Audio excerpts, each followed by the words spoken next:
अचानक उसे ऐसा महसूस हुआ जैसे उसका दम घुट रहा है, सांस रुक रही है और हलक में मिर्चें भर गई हैं, बस दम निकलने ही लगा है। उसने घबरा कर आंखें खोली तो दहशत से खुली की खुली रह गईं। सारा घर भड़कते शोलों की लपेट में था। सामने के दोनों कमरे, जिनमें अब्बा, अम्मा और उसकी चार बहनें थीं, धड़ाधड़ जल रहे थे। उसने घबरा कर उठना चाहा तो बाहर से फायरिंग की आवाज़ आई। किसी ने पूरा बर्स्ट फायर किया था और ये वो अंदाज था जब कोई खुशी का मौका होता था, ख़ुसूसन दुश्मन को ज़ेर कर लेने का मौका, तो इसी अंदाज में फायरिंग की जाती थी। एक लम्हे में सब कुछ समझ में आ गया। आज उनके दुश्मनों को कारी वार करने का मौका मिल गया था। काफ़ी अरसे से ज़मीन के एक टुकड़े पर उसके अब्बा और उनके भाइयों के दरमियान खलश चल रही थी और इस तनाज़ा के सबब उसके सके चाचा और ताया उसके बाप से दुश्मनी का रिश्ता कायम कर बैठे थे। और आज उसके ताकतवर चचा और ताऊ ने अपने ही भाई को दुश्मन जानकर दुश्मनी ख़त्म नहीं की थी, बल्कि दुश्मन को ही अपने ख़ानदान समेत हमेशा हमेशा के लिए मिटा डाला था। उसने एक नज़र पास सिवाय अपने 10 साला भाई पर डाली और उठकर उसे झंझोल डाला। वो शायद धुएं के असर से अपने हवास खो रहा था। झिंझोड़ने पर कुछ हवास बहाल हुए तो उसने लपक कर कंबल अपने ऊपर डाला और भाई को कंबल में छुपा कर पिछला दरवाज़ा खोला। घर की पिछली दीवार नज़दीक ही थी। वो भाई को लिए हुए दीवार की तरफ लपका। करीब जानवरों के पानी की हौजी बनी हुई थी। उसने जल्दी जल्दी अपने और भाई के मुंह पर छपा के मारे तो दोनों के हवास बहाल हुए। आंखों की जलन भी कुछ कम हुई। चारों के घुटनों को ऊपर तले रख कर भाई समेत दीवार से बाहर छलांग लगा दी। सारा घर आग के भड़कते शोलों की जद में था। उसने पलट कर एक निगाह उस तरफ डाली। माँ बाप और बहनों हंसते मुस्कुराते चेहरे उसकी तस्वीर में आए तो आंखें दुख के आंसुओं में धुंधला गईं। एक और बरस्ट फायर हुआ तो वक़्त और हालात की संगीनी उसे वहां ठहरने नहीं दिया। उसने भाई का हाथ पकड़ा और दूर नजर आने वाले दरख्तों के झुंड की तरफ दौड़ लगा दी।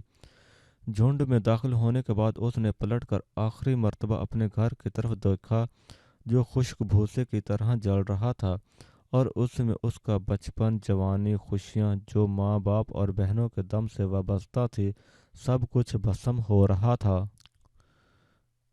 फायरिंग की आवाज़ इस कदर उसके दोष पर जा रही थी कि बस ये आखिरी नज़र थी। उसने पलट कर नहीं देखा। भाई का हाथ पकड़कर आगे बढ़ गया। रात के गहरे अंधेरे को सुबह सादक की रोशनी की पहली किरण ने चीर कर माहौल को काबिल दीद बनाया तो उसने देखा कि कुछ फासले पर एक पगडंडी है, जिस पर दूर से एक ट्रैक्टर ट्राली चली आ रही है और इस पर ऊपर तक भूसा लदा हुआ था। वो दौड़ कर गए। दौड़ते दौड़ते उन दोनों का सांस फूला हुआ था। कुछ देर ठहर कर उन्होंने अपना सांस दुरुस्त किया, फिर पगडंडी पर खड़े होकर ट्राली को रुकने का इशारा किया। वो रुक गई। क्या बात है जवान? ड्राइवर ने बगौर उनका जायजा लेते हुए सवाल किया। हमें आगे बड़ी सड़क तक जाना है। मेरे छोटे भाई की तबीयत खराब है, उसने चला नहीं जा रहा। ठीक है, भाई को पीछे भूसे के गट्ठों पर जगह बनाकर लिटा दो और तुम यहाँ मेरे पास बैठ जाओ। बहुत शुक्रिया, मैं भाई के साथ ही बैठूंगा। ठीक है, पर जाना कहाँ है? शहर, अस्पताल जाना है। ड्राइवर ने असबात में सर हिलाया। वो दोनों ऊपर चढ़कर घास के गट्ठों पर जगह बनाकर लेट गए और कंबल ओढ़ लिया। ट्रैक्टर चलता रहा। सूरज उभर आया और हर तरफ नरम धूप फैल गई। उसी वक्त ट्रैक्टर रुका और ड्राइवर की आवाज़ आई, चल बे जवान, आ गई है बड़ी सड़क। शहर के लिए लारी यहीं से मिलेगी। शुक्रिया भाई, तुमने बड़ी मदद की है हमारी, बहुत शुक्रिया, उसने उतरते हुए कहा। ड्राइवर ने, जो बड़े गौर से उन्हें देख रहा था, आहिस्ता से पूछा, दुश्मनों से जान बचा कर भाग रहे हो? वो असबात में सर हिलाता है और उसकी आंखें डुबडुबा जाती हैं। अल्लाह खैर करे, वो तुम दोनों को लंबी ज़िंदगी दे। मैं भूल जाऊंगा कि तुम दोनों कभी मेरी ट्राली में बैठे थे। अच्छा, अपना और भाई का ख्याल रखना। रब रखा। ड्राइवर ने इलविदाई हाथ हिलाया और ट्रैक्टर आगे बढ़ गया। तार गोल की पट्टी सड़क दूर तक वीरान नजर आ रही थी। कभी कभी इक्का दुक्का से लदे ट्रक गुजर जाते, वरना खामोशी ही छाई रहती। नज़दीक एक ही छप्पड़ होटल में जिंदगी बेदार हो चुकी थी। चूल्हे में लकड़ियां डालकर आग सुलगा दी गई थी। धुएं से काली एक बड़ी सी केतली में पानी भरकर उस पर रख दिया गया था। बाहर लगे हैंडपंप की हत्थी चलाकर एक मदसोख सा नौजवान बड़ा सा पराठा कवा मांझ रहा था। भाई, घर पर क्या हुआ था? आग कैसे लग गई थी? अम्मा और अब्बा बहन कहाँ हैं? फायरिंग कौन कर रहा था? हम वहाँ से क्यों भागे हैं भाई? छोटा अब तक खामोश था, क्योंकि वो मुसलसल भाग रहे थे। अब जो कुछ देर के लिए आराम से बैठे तो उनके अंदर मचलने वाले सवाल एक साथ उसके लबों पर आ गए। वो सब कुछ जो हम पीछे छोड़ आए हैं, अब हमें कभी नहीं मिलेगा। ना घर, ना घर वाले, ना ही वो जिंदगी। हम दोनों की जान भी खतरे में है, इसीलिए सब कुछ भूल कर हमें अपनी जान बचाने के लिए भागना पड़ा है। दूर, बहुत दूर तक, ताकि हमारे दुश्मनों की पहुंच हम तक ख़त्म हो जाए।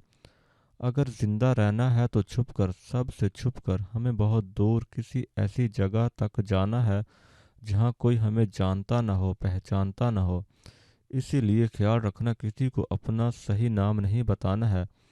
आज से मैं बाबर हूँ और तुम तैमूर हो। तुम मुझे भाई कहकर मुखातिब करना और मैं तुम्हें टमी कहकर पुकारूंगा। ठीक है? याद रहेगा। बताओ, हम दोनों कौन हैं? आप बाबर भाई हैं, मैं तैमूर उर्फ टमी। भाई, भूख लग रही है? हाँ, भूख तो मुझे भी लग रही है, लेकिन नाश्ता पैसों से मिलेगा और पैसे मेरे पास नहीं है।